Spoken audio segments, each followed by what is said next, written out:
Put God first. Put God first in everything you do.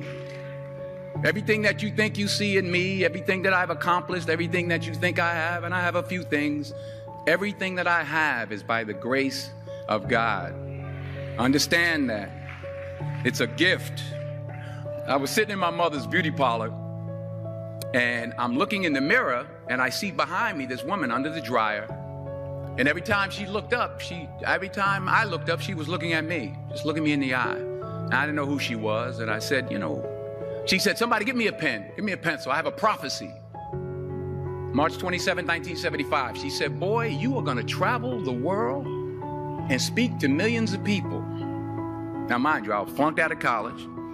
I'm thinking about joining the army. I didn't know what I was going to do. And she's telling me I'm going to travel the world and speak to millions of people. Well, I have traveled the world. And I have spoke to millions of people. But that's not the most important thing, the success that I had. The most important thing is that what she taught me and what she told me that day has stayed with me since. I've been protected. I've been directed. I've been corrected. I've kept God in my life and it's kept me humble. I didn't always stick with him, but he always stuck with me. So stick with him in everything you do.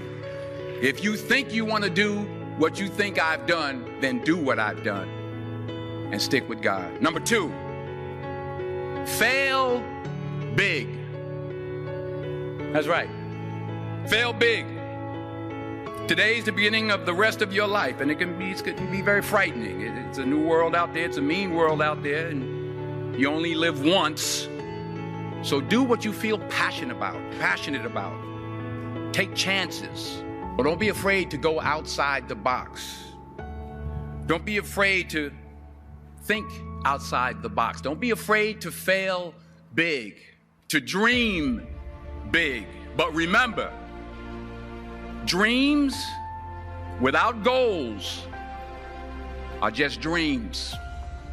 And they ultimately fuel disappointment. So have dreams, but have goals.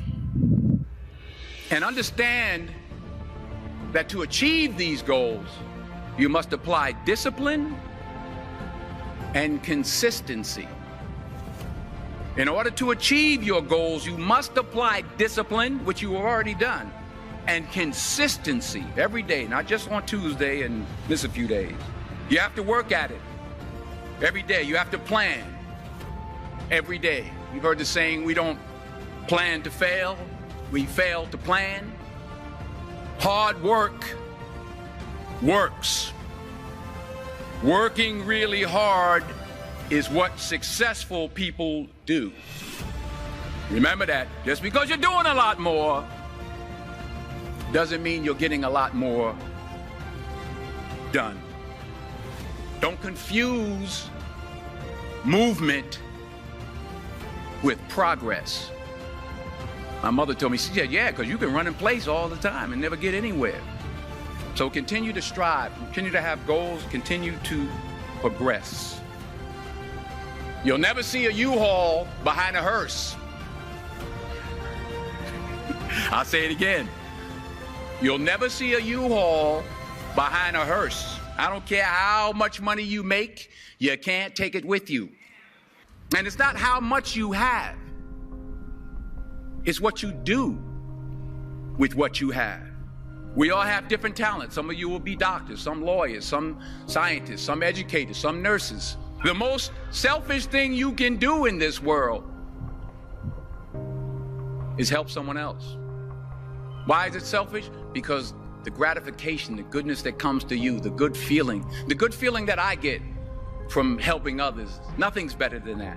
Nothing's better than that. Not jewelry, not big house I have, not the cars, but it's the joy. That's where the joy is, in helping others. That's where the success is, in helping others.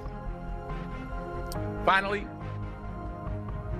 I pray that you put your slippers way under the bed tonight so that when you wake up in the morning, you have to get on your knees to reach them.